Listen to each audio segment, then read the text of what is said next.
we should set up barriers against the Chinese influence in Australia.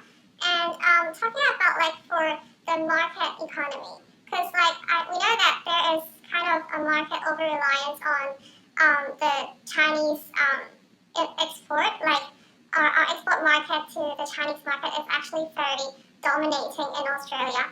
So how can we actually deal with that situation? Because like for example, for international students, the majority of them are from China. So basically, if institutes or companies wanna do business with China, then they have to maybe like give in or fall into their propaganda. And how can we actually deal with that? Now, it's a really good and it's a tricky question. I mean, first of all, we have to accept that Australia will have for a long time in the future, very extensive economic links with the People's Republic of China. And in itself, that's a good thing. It's just that Beijing uses that as a political weapon. I would say. Yes, exactly. I mean, other countries don't try to blackmail us through economic relations, and so we need to, as long as Beijing is behaving in this way, and let's face it, the CCP is becoming more ideological, more paranoid, and a bigger bully than ever has been. So we can only expect this kind of blackmail to continue, and so we have to try to protect ourselves from that. I mean, I guess the first way is just to say to all businesses that do a lot of business with China, you have to face the risk. There's a big sovereign risk. You may be targeted by Beijing as a political lever. And if so, it's down to you. You need to insure yourself against that. You need to take some measures to protect yourself. If you take that risk, you have to bear the cost. And so some businesses or industries will take measures to reduce their reliance on the Chinese market, regrettably, but that's that Beijing is making it that way. And so I think some industries will look very hard at diversifying. Universities, for example, which, as you point out, are heavily dependent on flows of money from China through students and a whole lot of other agreements they have with Chinese universities and so on. They've been talking about diversifying their market for quite some time, but it's kind of too hard and they haven't got around to it. But I think now with COVID and now the threat from Beijing, not the threat, the Chinese state actually running a propaganda campaign in China to essentially warning Chinese parents not to send their children to Australia because it's too racist and it's too violent and their children will get beaten up in the streets. A big propaganda campaign, which is really aimed at punishing the university sector and the tourism sector.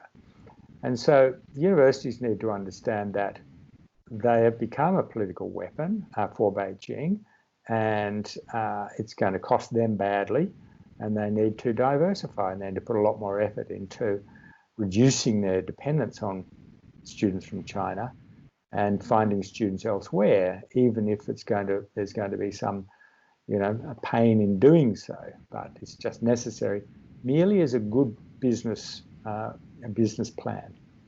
Yeah, talking about business, we noticed that Victoria has signed the Belt and Road Initiative deal with China, which is against the federal government policies. How do you comment on this? Is this because we're seeing that in other countries like Sri Lanka or different countries who have made the pact with China, they've grown over reliance on Chinese, the Communist Party, and Chinese is trying to build infrastructure within them. And even though they got some Chinese ports that could be controlled by the Chinese, how do you comment on this? Yeah, it's a big problem, and Victoria should not have signed that agreement. It's against Australia's national interests, and the federal government made that decision. But the federal government then also did not do much to stop Victoria from signing the agreement. I think if it were happening today, the federal government would move quite quickly to stop Victoria signing that agreement.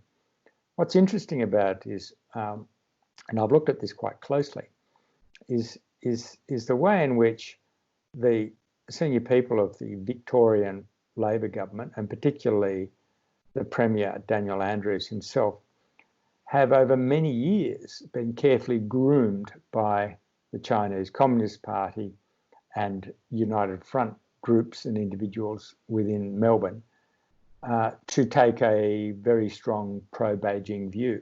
It's a very naive view. I don't think they're malicious. I think that is the Premier and senior ALP people. I don't think they're motivated out of ideology or malice. They're just naive. One might even say stupid, because they've allowed themselves to be duped in this way. They've kind of swallowed the whole propaganda about the Belt and Road Initiative. And as Marika Olberg and I point out in our latest book, Hidden Hand,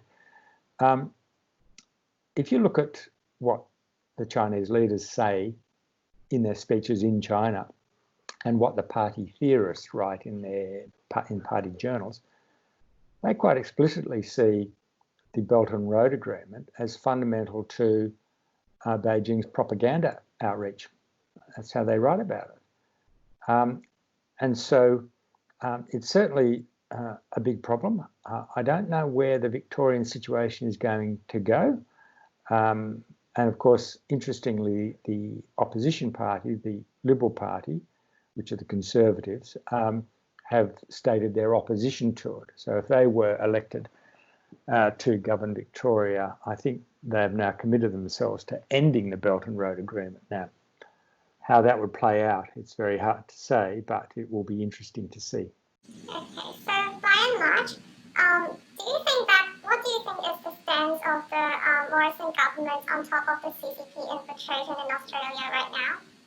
I think they've decided quite clearly that they will take a firm approach against CCP influence activities. I think we're seeing it across the ministry, across the bureaucracy, spreading not just into the security agencies, but also into defence. The Department of Foreign Affairs is kind of a weak link in all of this, unfortunately, but the Minister for Foreign Affairs has taken a very firm position that Australia will not succumb to economic threats and blackmail anymore, and will stand up for our interests, even if it's going to cost us economically. So I think the Morrison government is taking, and I'm not someone who's sympathetic towards the Morrison government at all. I come from the other side of the political spectrum, but I do think that the Morrison government is handling the China pushback issue in a sensible, calm, firm way, a way that I think other nations will be copying in the near future.